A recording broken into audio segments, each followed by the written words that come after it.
Warning. This program contains strong language, auditory violence, and mental nudity. It is intended only for mature audiences. Listener discretion is advised. Prepare yourselves. The bells have tolled. Shelter your weak, your young, and your old. Each of you shall pay the final sum. Cry for mercy. The reckoning has come.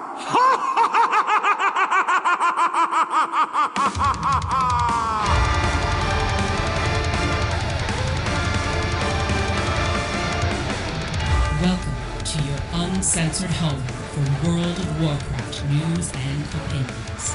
With your host, Berserker, this is Unshackled Fury.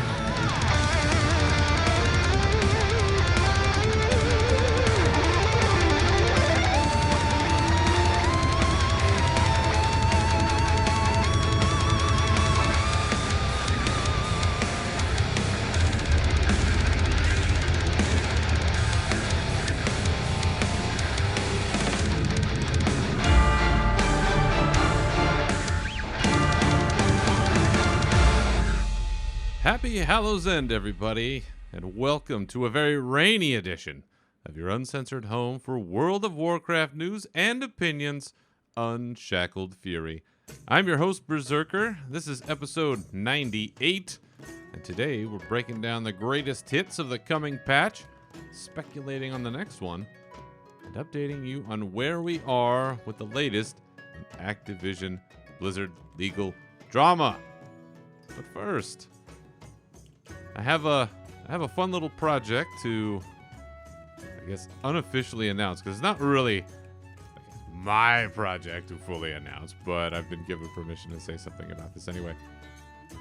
I will be playing in a new D&D group that is going to be hosted and DM'd by Jin over at Live Laugh Lore, formerly of Morally Gray and guest of this show.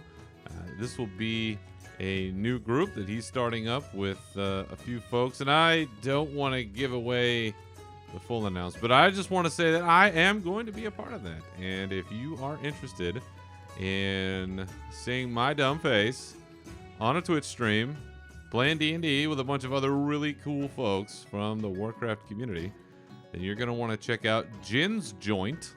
I'm sure there'll be tweets and shit about this, so don't feel like you have to write this down at the moment.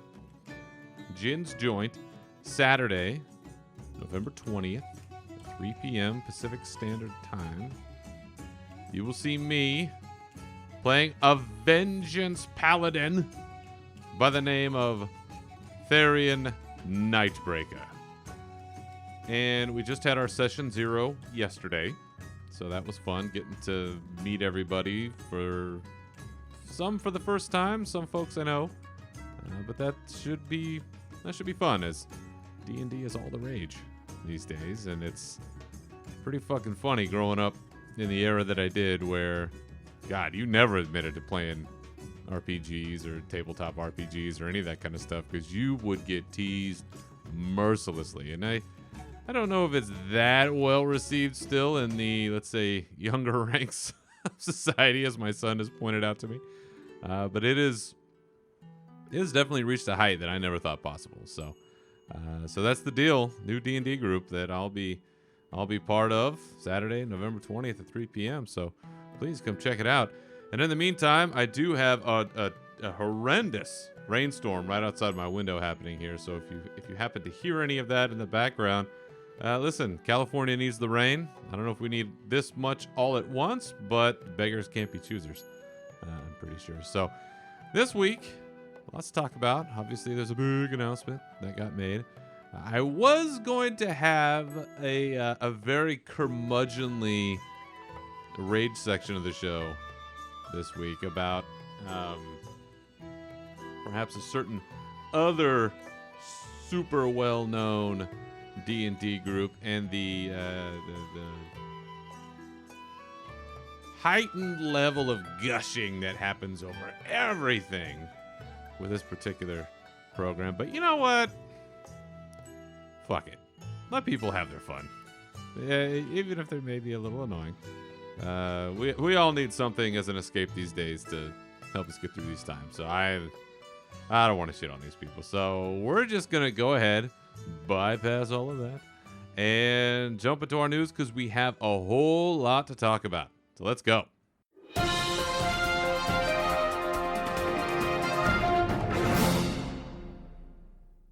So after much speculation and wondering and hoping and praying and blood sacrificing, Blizzard finally announced, or World of Warcraft finally announced, that patch 9.1.5 of Shadowlands is going to be live November 2nd.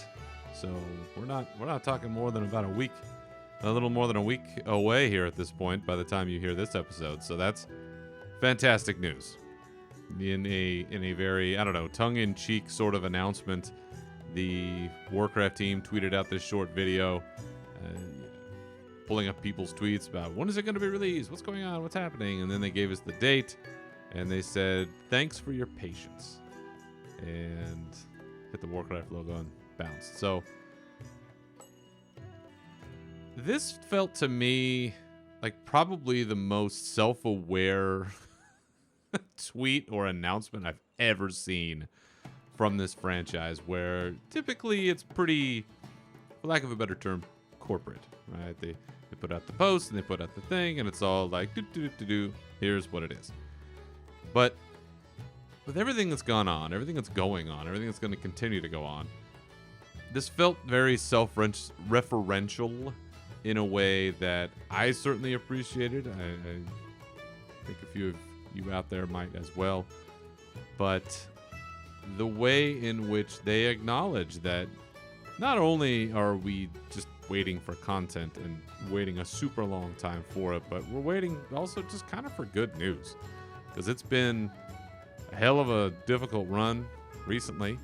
And so for this now to finally be that next signpost where here we are, we're finally going to get stuff on this date, we're rocking and rolling, we're moving forward. That's great news. So we have talked at length about some of the items that are coming in 9.1.5, but you know, whenever they do a big patch like this, it's not they call like a full content patch. There's no raids, there's no dungeons, there's no big super huge things, but there's a lot happening.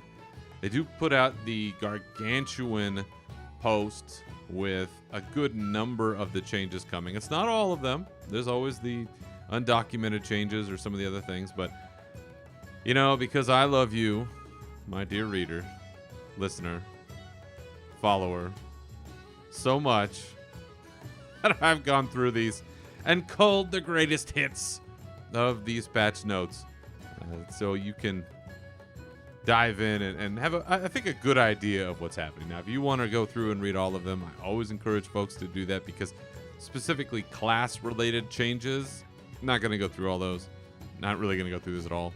If you have some PvP items that you're interested in, you know I don't talk about PvP on this podcast, so I would encourage you to check that out. But there are a whole bunch of other things that are fantastic, and I do want to touch on them, so let's get to it. First off, the biggest, the baddest, the most ripcord-ish one there is, Covenant switching.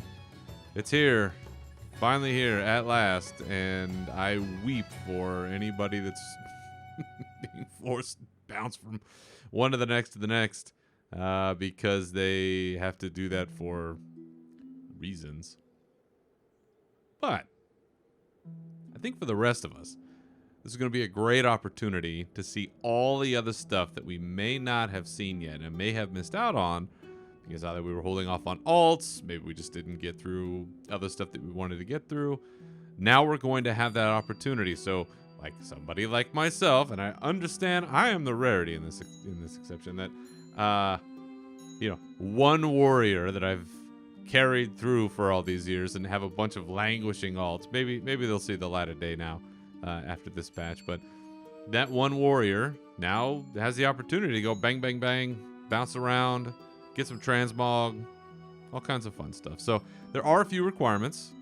You do have to reach 80 renown with whatever covenant you're with. So Like even me, who's behind, I'm mid 70s somewhere. So this isn't a hard catch up, I don't think, at this point. So you have to be able to get to 80.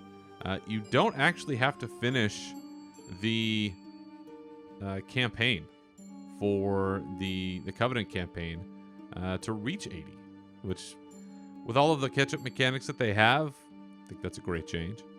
Conduit energy, by the way, going away. This was a big issue with higher level players, and there were, I would say, quite vocal complaints about this from higher end players going back, I don't know, a year, close to it at this point. So those folks, I'm pretty sure, will be happy.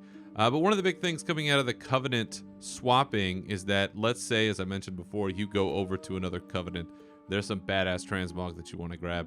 That transmog will now stay with you. So even if you bounce, let's say, like, I'm Kyrian, and I bounce over to Venthyr, because I'm like, yes, I want that plate. It's super cool. Let's go over there. Let's do that thing. And then I bounce back to Kyrian, because like, that sucks, and I don't really care about Night Fae, even though the Night Fae story kind of looks cool. I can keep all that transmog, which I know for certain players as well, that has also been an issue where, like, hey, I've earned this, and now it's being taken away, and that never feels good. It never feels good to have stuff taken away. I also believe, and I'm going to check the notes here, that if you have completed certain content, you may be able to have alts obtain access to that transmog as well. So that's fun. So Covenant switching, I guess it's all the new rage. I certainly fought against it because I thought it was important to make a choice from an RP perspective, I guess. It is an RPG after all. But they've opened that up saying, well, everybody's working together, so we can do that. All right, fine. So Covenant switching, big deal. But I think perhaps the thing that now people are getting more excited about, from what I can see, is the Legion time walking. So Legion time walking now being added to the rotation in the queue of expansions that come up for time walking, and you run through their dungeons, and you do a bunch of fun stuff there. So the Legion time walking in and of itself, I think people are pretty excited about, just to get some of those dungeons added in. Blackroot Hold, Court of Stars, Darkheart Thicket, Eye of Ashara, Neltharian's Lair, Vault of the Wardens. There'll be rewards tied to that particular time walking event. But the big thing is the return of the Mage Tower. So for those of us that were around in Legion, and I think a lot of us were, remember that the Mage Tower, which was down in the the Broken Shore in the Broken Isles. So go to Dalaran, you hop on your mount, you fly down to those islands to Deliverance Point. Remember Deliverance Point? And we had tons of quests and all kinds of things going on. It was a dense little spot there. There was a tower, and at the time you had to have a certain currency to get in, and it was not just role specific, it was spec specific. So specific specs had specific challenges, and they were solo challenges. Initially, I was very high on this because I'm like, yes, solo content. I love that. I'm terrible about doing things in groups. Solo content is all me. It was very hard for me. An impossible foe was the Fury Warrior one, and you had to fight this imp mother and all of her various waves of imps that came in. It was a bitch for me to clear. Now, some people absolutely dominated this. I remember with Nav, Protection Warrior, no problem. Boom. He had just rolled right through this, and I think through the rest of them. I had a very difficult time, and it wasn't until towards the end of the expansion, I believe, and there was a specific trinket that I was able to create out of my heirlooms, which had as like a bonus against demons or something like that. And I was able to finally roll through it at that point. But it was indeed very challenging. But it was also very popular. People loved it. And to have that go away, I think people were somewhat peeved, we'll say, about that. And then they announced eventually that they were bringing it back. Oh, can't bring it back. I've earned those rewards, and to bring those rewards back, it would cheapen the achievement that I had at the time, and yada, yada, yada. So here's what they've done. So they're bringing the Mage Tower back. So when it is a time-walking week for Legion, access to the Mage Tower will be granted. You go down there to Deliverance Point. You go in there. There's no currency, I believe, this time. You can just go up and do it. You will be able to go in for your spec, do your challenge, and the reward that you get out of it for doing, I believe, the one that is tied to you, is a specific transmog set that celebrates your accomplishment. And you also get an achievement called a Towering Success. Beyond that, if you are one of these studs that can go out there and just absolutely wreck house in every way, shape, and form, there is a spellbook mount. It's called the Soaring Spell Tome Mount. And if you clear all of the challenges during this new version of the Mage Tower, you will get this Soaring Spell Tome mount and the A Tour of Towers achievement. I will never see this, so congratulations just ahead of time to all the people who would get this, because there's no way. And it's, I gotta say, pretty sweet. Essentially what it is it's like an open book, and it's just it's just like a giant spell book, and you fly around on it, and it looks pretty freaking cool. So that's a big deal, I think, coming out. A lot of people like that. It's very popular content. I can see Legion Time Walking Weeks being pretty packed. A lot of people logging in, which that's what they're looking for these days. A little more engagement time, probably needed. Now, speaking of solo work, solo fun, island expeditions. Oh, remember those? BFA? I do. I remember not doing them. I remember having quests where they're like, go do these island expeditions. I was like, nah, bro. I'm good. They're making a big change to those. One that I'm super happy about, which is that you will now be able to do those solo. And you can do them alone or up to a party of 3. There were so many pets and mounts and fun items locked behind those island expeditions. And while that was a point of interest, I'd say, for myself and a lot of other people, they were not as popular, I think, as they were intended to be. And now to be able to go in, do them solo, it brings that content relevant again, and I think it will restart the conversation around island expeditions, and it'll bring a little bit more fun back in to something that I don't know if it quite worked out the way that they wanted it to. Same thing with Warfronts. Dropping that down to a 5-player requirement to be able to jump into those. I had a decent time with Warfronts. I don't know if I'm going to necessarily get a lot of folks together to do that, but that is popular content to run for Transmog with both of those, Island Expeditions and Warfronts. There's a lot of great fun items that are locked behind that content. And so kind of in the spirit of this patch, which is to open up as much as possible to get people engaged and to just have fun and to collect things and to be able to do more things that maybe you haven't done before. I think these are very welcome changes, and happy to see that. Now, Brother Nav, we're here. I know.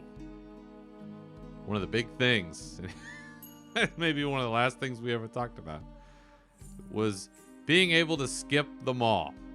All right? Skipping the mall, that was something that certainly I know he had talked a lot about in terms of an impediment to getting alts up to speed and playing more of them. I know for myself, I never went through the mall more than the one time. I haven't touched a thing, and this was part of it. I don't know that I necessarily wanted to do all of that again. But now, don't have to worry about it. And here's how that's going to work. If you are level 60, so you got to be level 60, you can accept the quest, Shadowlands, a Chilling Summons. People remember that. And then you will be given the option when speaking to either High Inquisitor Whitemane or Nazgrim, and they will allow you to skip the Maw intro. Huzzah. You skipped it. You're good. You're out. Now, let's say you're somebody who already started it and you got part of the way into it and you're like, fuck this. I don't want to do this again anymore. This I can't. Well, guess what? If you can find Jaina in the Forlorn Respite Cave, she will give you the out. You can get out of there.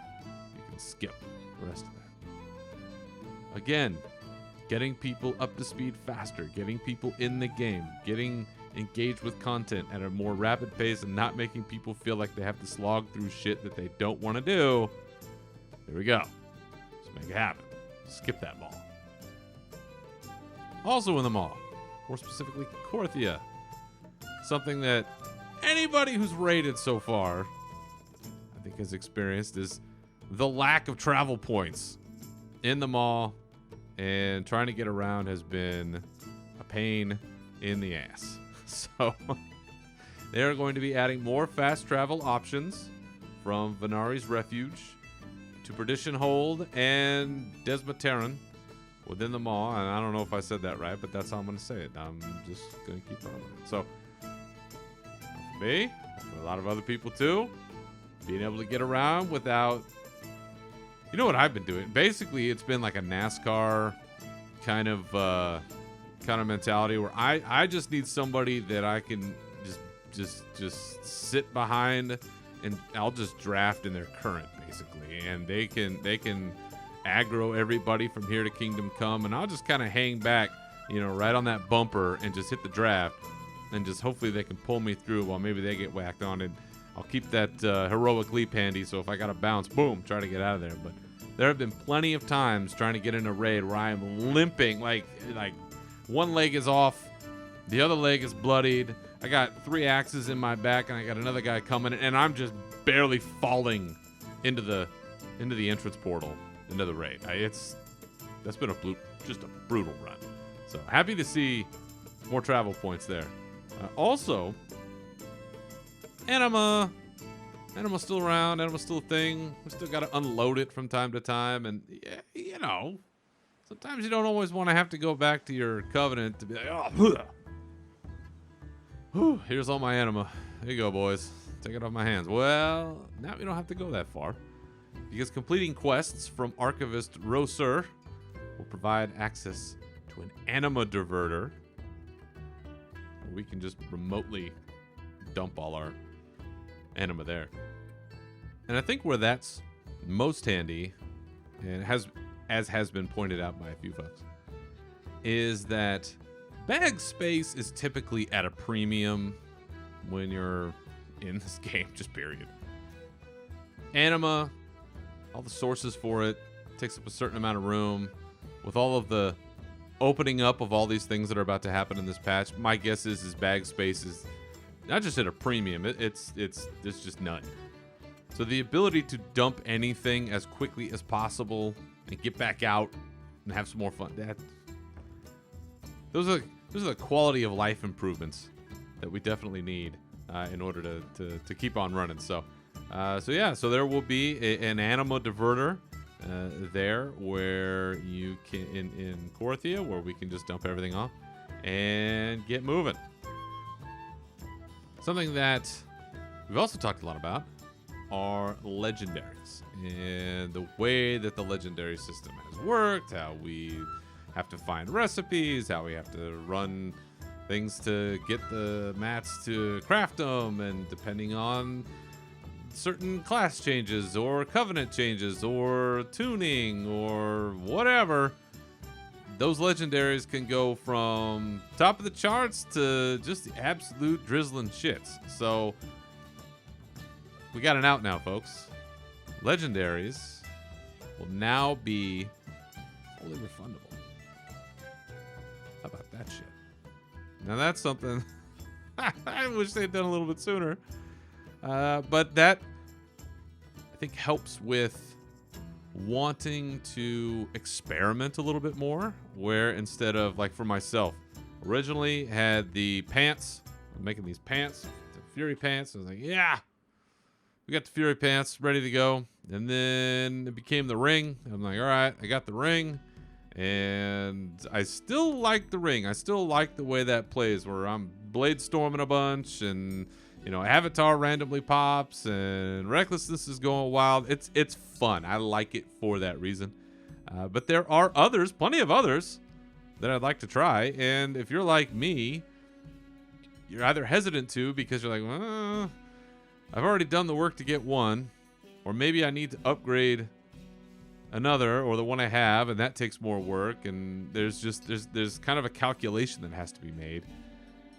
Well, now that system is being completely opened up, where the Rune Carver, our buddy the Rune Carver, or I guess spoiler alert, the Primus, or his Echo, I guess, who's still chained in there.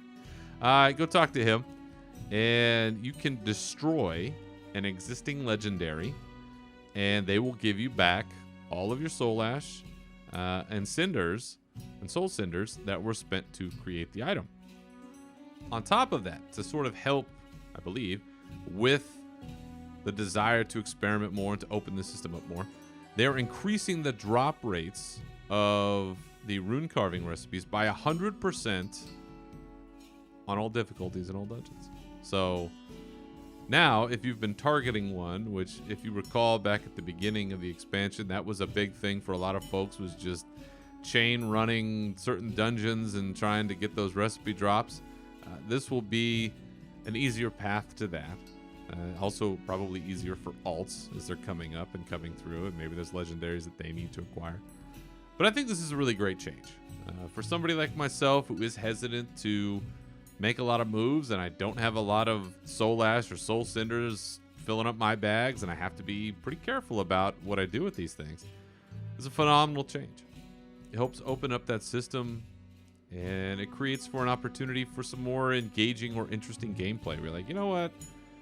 We have a fight that we're having trouble on, and maybe I don't need this legendary for this reason. Maybe I can craft something else to help my raid out, and this will be something fun I can do. Again, I always think of the upper echelon folks. I weep for them who maybe have to run. I mean, they're not doing anything right now because all the true, like, top mythic guilds are all done and have been done. But folks maybe in the future, I don't know, do they run to the Rune Carver between polls now and they're just running different ones? Oh, God. I can see that being miserable. But for the rest of us, I think it's a pretty good change. Where now, hey, I can dump those pants that I had, break those up, and maybe I can get the last rank or two of my ring, which the base item that I need, hopefully the price comes down on the auction house, because that has been, I would say, somewhat prohibitive. I haven't looked in a little while, but last I looked, 150K for the next rank, that's just not, I'm not going to do that. There's no way. Like, I appreciate the money bags, but I'm like, well, that's nothing. For me, that's a lot.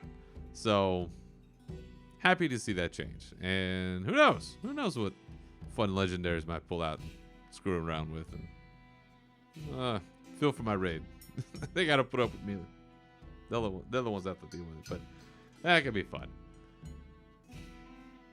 More changes coming also related to Torghast. We talked about how this sort of love-hate relationship with Torghast, where, originally Torghast was this just running, gunning, Diablo feeling, where you just getting powers and blowing shit up or running wild, and then that got tamped down, and now it's back to, I think, a better version of what it could be. But one of the complaints that was raised was like, hey, why can't we level through Torghast? Well, there are now going to be daily Threads of Fate quests for experience and Soul Ash. you'll be able to essentially get some leveling out of Torghast. Now, I'm curious to see how this works in practice once it actually goes live and to see what people can get out of it and how much and where. You will also be able to get full Soul Ash for repeat clearings of Torghast. Remember, there was diminishing returns on that. Those are being taken away, so boom, run wild. Which, that falls in line with something that they had said earlier about this, which is that in this patch, the 9.1, they were expecting people to just essentially be drowning in Soul Ash. So this helps, I think, further in that regard. We get that quest, or we can get that quest every week where we have to rescue souls. Well, now, the souls that you rescue in Torghast, and I'm happy to see this because it never made sense to me that we rescued them in Torghast. It didn't count. But it will now count towards the Return of Lost Souls quest, that weekly quest that we get.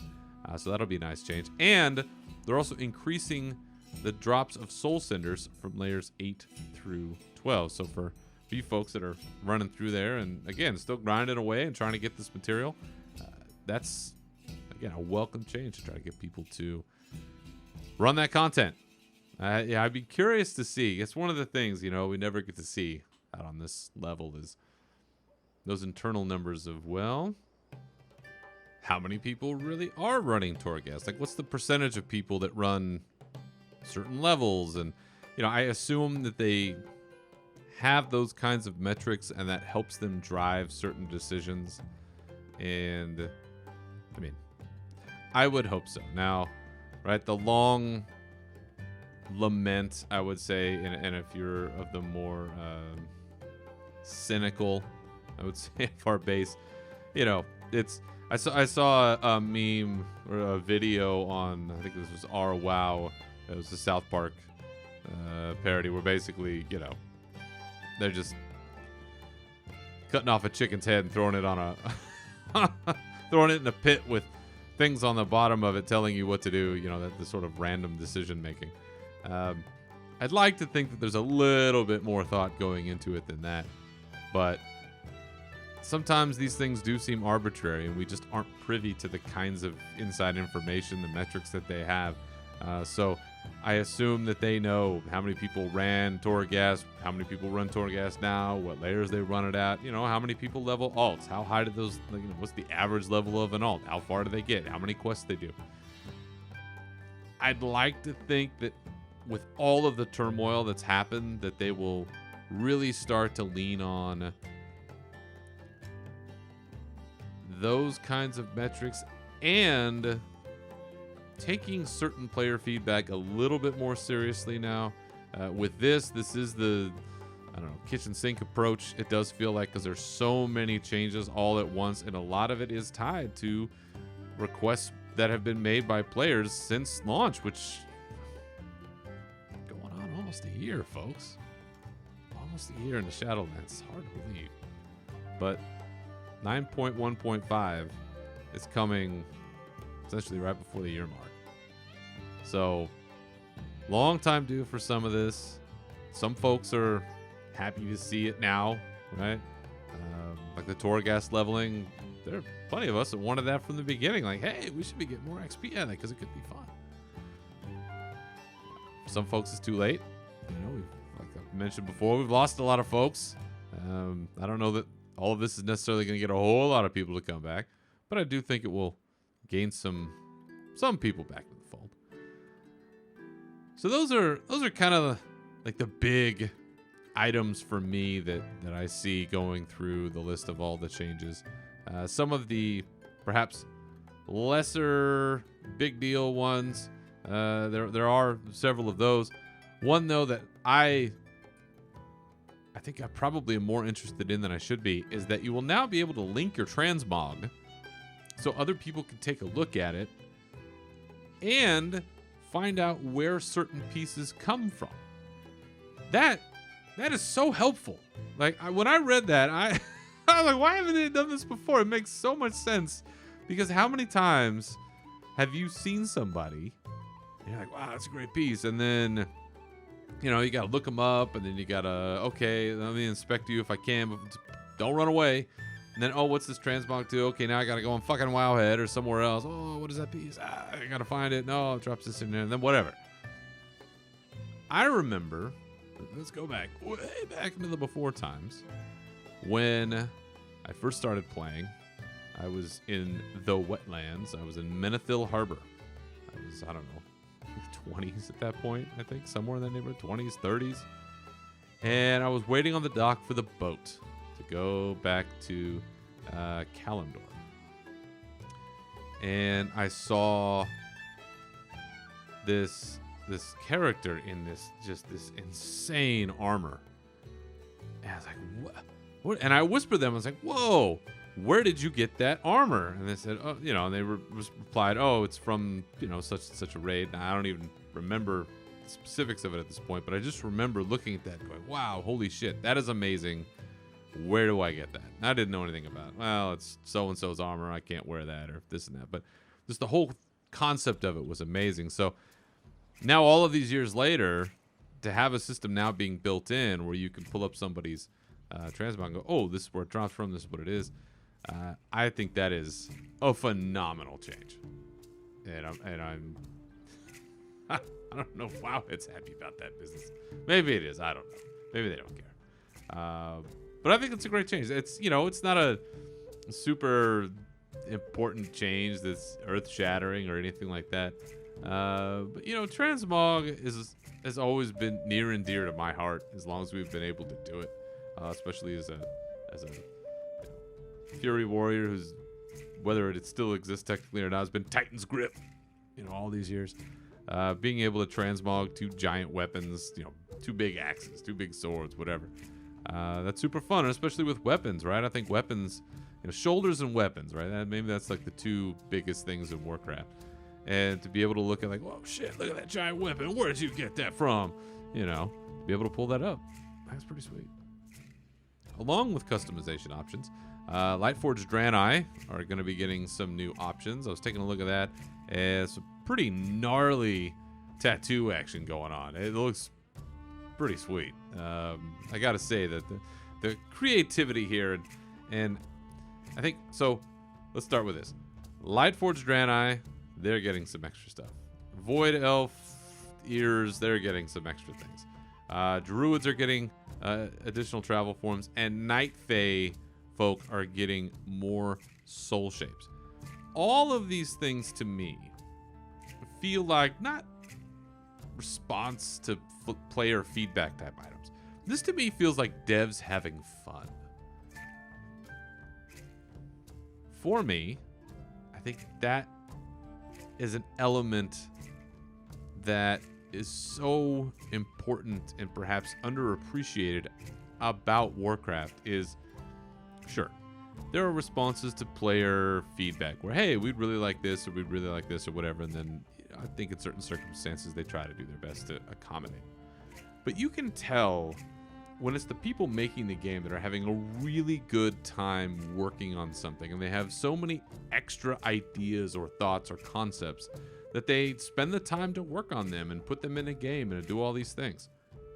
In a way, we talked recently about some of these other changes that are being made in response to internal concerns, let's say, by the dev team about things that are either uncomfortable for various reasons or inappropriate for various reasons.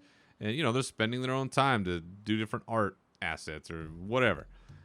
This feels like it's on the same wavelength where, hey, these Lightforged Draenei are a great kit to start with, but there's so much more that we could do. Or look at these soul shapes. There's so many fun ones already. There's so many more fun ones that we could do. And so they continue to build out from there. And, whether it's that or whether it's extra transmog, like from the Mage Tower, getting your transmog sets, or whether it's, armor that you get from somewhere else, or even if it's just, part of the set designs or, the environment or whatever, I always feel like you can tell when the devs are having a lot of fun, and this is a great way to see some of that come into light. And I have no doubt that this will continue as time goes on. I think we still have a few more that are owed. Human Heritage and some other ones, but great to see those additions, and I think that's a lot of fun. Mentioned some of these changes that are being made. I think these are more internal changes related to things that, quite frankly, we may never know why these changes are being made. But there are changes being made related to player behavior, where I'm not afraid to admit it. I've reported players, and I think one time or another, most people have, because you see somebody who's just being an insane asshole to somebody or to a group or whatever. Like, oh, Jesus, get this guy out of here. You report him, and it goes into a black hole. Some guy calls you a fucking piece of shit. You're the worst fucking tank ever. You should kill yourself. Bleh. You report that guy, it goes into a black hole. We never really hear anything about what happens. Well, they're going to change that. So, starting in patch 9.1.5, when you report a player for some sort of dirty birdie behavior, they're going to start notifying you, Warcraft, Blizzard, they're going to start notifying you when action is taken against the player.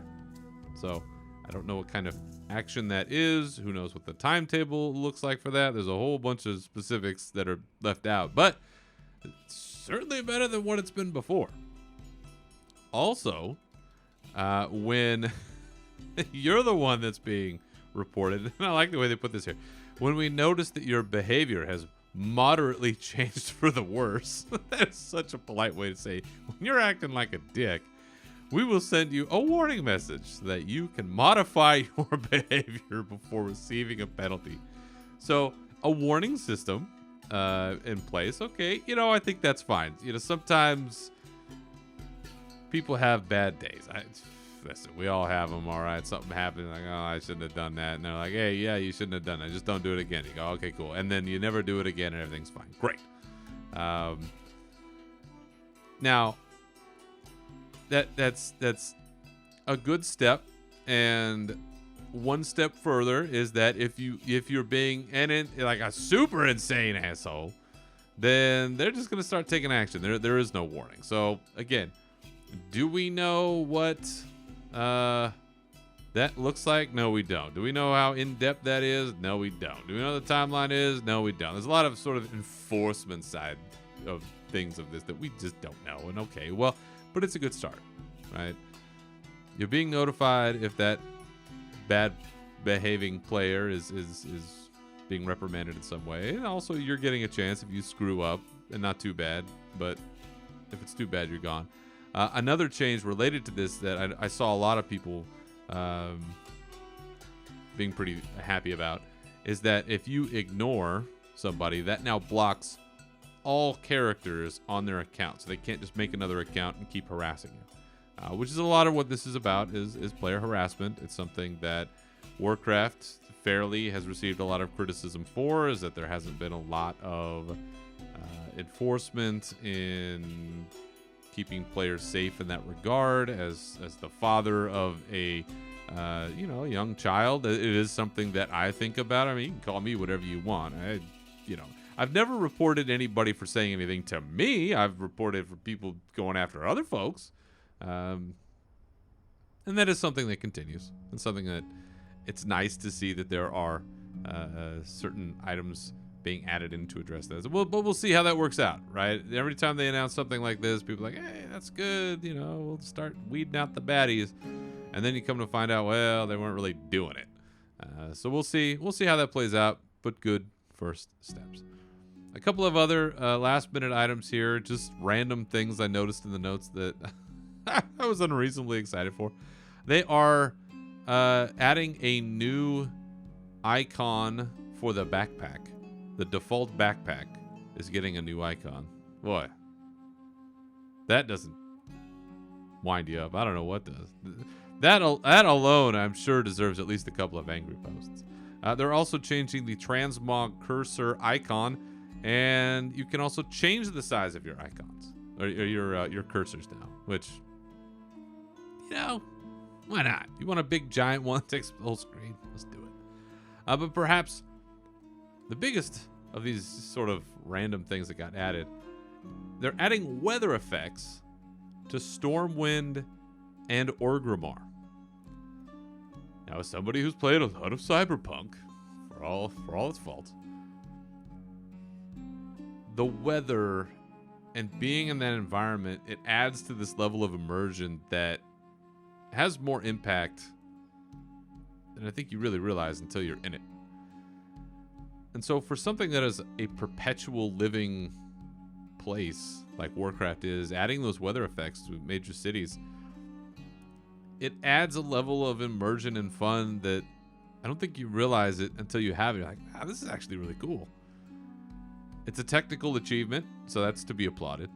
But just how it adds to a level of vibrancy to a place where you're in, where it's not always the same, that's what makes it feel alive. And to add those kinds of changes, I think are really great. So overall, there are tons and tons and tons of changes in 9.1.5. They're listening to a lot of feedback, implementing a lot of changes. Highly suggest you go through and read them all if you want to know, particularly class changes. Got to look at those class changes, covenant changes. There are a few. I think the AoE cap being lifted, that's another big one. I didn't mention that. Where there's diminishing returns after a certain point, but they are lifting that again, and there was great celebration throughout the land. So read through that, familiarize yourself with all of the ones personal to you, but that should give you kind of a basic rundown of what's happening. Not a lot of new content in the sense of raids or dungeons or that kind of thing, but lifting, let's say, restrictions on content that we've had and perhaps raising a level of engagement that we haven't seen for a while. So with 9.1.5 imminently due, right? Imminently due. Where do we go from here? Talked about this before. 9.2 still a complete mystery as far as I'm aware. It's always hints and things, but I haven't seen anything. I'm not aware of anything confirmed. The Sylvanas book was delayed again. So there is a Sylvanas book that is coming. It was delayed originally to February 22nd, 2022. So 2/22/22. There's a lot of speculation about that date. And Christy Golden even came out on Twitter and said, hey, just extra tweaks to get it right. No conspiracy here. Well, now it's been delayed again to March 29th, 2022. I don't know if it's been delayed again or was it delayed. It was the second time it's been kicked? Yeah, I think it's been kicked before. But March 29th, 2022, that's the date that it's now coming. So speculation about the importance of this date. There is, I believe, I agree with, it is widely believed that this book will have some kind of story spoilers or something that needs to coincide with either a patch or a big announcement of some kind. So the question is this tied to patch 9.2? So is March 29th, 2022, are we looking at patch date, somewhere around there? Or are we looking at perhaps BlizzCon line 2022? I think that we have the understanding that is coming, but we don't know when. So I think one of the things that maybe gives this credence to it being tied to a patch date is that it's a Tuesday. March 29th, 2022 is a Tuesday. February 22nd, 2022 was also a Tuesday. So maybe they bumped that patch a month.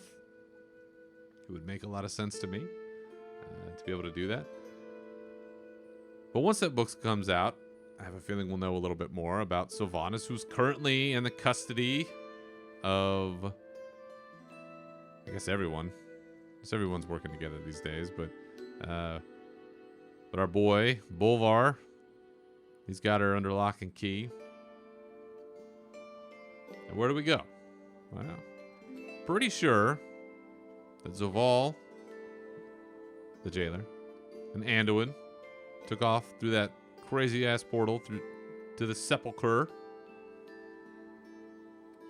Could be heading there or trying to get there. Maybe that's, I don't know, maybe that's 10.0 material. I don't know. Maybe 9.2 is the beginning of the stretch to get there. possible. Oh, God. Oh, I can't believe I'm saying this. It's possible that we'll start seeing whatever version of a redemption arc for Sylvanas begins its windy path. Could she be in a position now that her soul has been returned to her, or at least the remnant of it that was in the possession of the jailer? Is it possible now that she tries to make amends? The burning of Teldrassil kind of has a different flavor on it now that it was purposefully allowed, which, man, I'm still not sure about that one, but maybe there's a different tenor to these conversations. We have Tyrande, who's been after Sylvanas and was ready and was on the verge of killing her, and that power was taken away, and now she seems to be, I don't know, somewhat zen with it, I guess, but where does that go? It's, to me, it feels like this is where Sylvanas, being a survivor, provides some kind of meaningful information to Thrall and Jaina and Bolvar and the crew to get to somewhere we need to go. That's the next step. Does she become wholly redeemed? No. Does she probably become the new jailer or some shit like that? I think that's what we're all thinking. Is that the way it goes down, though? I don't know. I feel like Blizzard's really good about finding those curveballs, so things rarely go as we expect. The fate of Anduin, I've expected this whole time that Anduin will be saved and that he'll be, scarred in some way, but that's his growth as a king. Is he walking around with a sword that's got Arthas' soul pounded into it? I think that'd be amazing from a storytelling standpoint to see the moment when that becomes realized, or that splinter gets returned or shattered or something. Like, all kinds of crazy things that could happen. But chasing after Zovaal and Anduin in the Sepulchre, that road, that seems to be where we're going. But how do we get there? Yet to be determined. But with 9.1.5 now going to be out, it can't be long till we start seeing that 9.2 announcement. So I don't think we'll have to wait until next year to know where we're going. I have a feeling we'll know fairly soon-ish. I have a feeling it's going to be a wild ride. Last for this episode, I'm going to catch you up on the latest in the Activision Blizzard lawsuit shenanigans happening. So last time I talked about how there were two lawsuits happening, or two investigations happening at the same time. So one, which we talked about at length, is the Department of Fair Employment and Housing here in California has their own lawsuit and investigation going on, and that's the state level one, right? Well, there is also the Equal Employment Opportunity Commission, which is a federal entity that also went after Blizzard for ethical violations. And they were on the verge of reaching, I think, an $18 million settlement agreement to address what the EEOC had alleged. So here's where the rub comes in, is that because the EEOC, a federal agency, was on the verge of reaching an agreement, it is possible that that might essentially throw DFEH's lawsuit out. If I'm Blizzard, I'm worth billions, and I can get off the hook for all of this for 18 mil. You know I'm pulling that trigger. So, DFEH, EEOC, acronym soup. Those two are having a problem because DFEH is claiming, hey, you guys make this settlement. One, we don't think it's big enough, and two, we think it essentially negates what we're trying to do. So that's one problem. Second problem, it is being alleged that there are ethical violations by two of the DFEH attorneys who once worked for EEOC and now are with DFEH, and what's being alleged is that they improperly took materials or something from the EEOC job to the DFEH job, which is a violation of lawyer ethics. You know, I'm not a specialist on that by any means. So Blizzard is essentially saying, well, there's been this ethical wrongdoing by DFEH, so we think that their whole thing should get thrown out or paused or whatever. That has yet to be ruled on. So here's where we are now. The agreement with EEOC has yet to be finalized. The DFEH lawsuit is being looked into for ethical violations, and it does feel like the workers are kind of being forgotten on this one. I feel like DFEH is fighting for the greater good, but it's tough when you have a federal agency who's squashing what you're trying to do. Part of the issue here is that anybody that's been through certain litigation or near litigation situations, most of the time, parties involved try to reach a settlement prior to going into court. That's something that most folks try to avoid, is actually going into a courtroom, having the whole long, drawn-out proceedings, and ultimately trying to have one side prevail in one place or another. Instead, most folks try to get a settlement where it's like, hey, nobody admits wrongdoing, and here's, you know, the money or whatever, and this is how we're going to proceed. It's not satisfying, I think, for most folks, but oftentimes it's what a lot of folks will do because they can't or don't want to take the risk that they don't prevail, and then you get nothing. So it's like somebody saying, hey, you know, here's the gamble. We can settle right now for XYZ, or, well, you can take your chances. We'll go to court and we'll see what happens. You may end up with nothing, and you have to pay my attorney fees. So, that's the gamble. Is, I think, DFEH. This was also true, I believe, with the lawsuit against Riot. The same thing happened, where EEOC wanted to settle for a certain amount. DFEH claimed it was a much higher amount of damages, and essentially what they were told was, you'll never get that much. You've never gotten that much in court, so don't be stupid. This is what we're going to settle for. And that's the uphill battle that a lot of these folks are fighting. So right now, those two lawsuits nearing some stage of importance here, and we'll keep an eye on what's going on.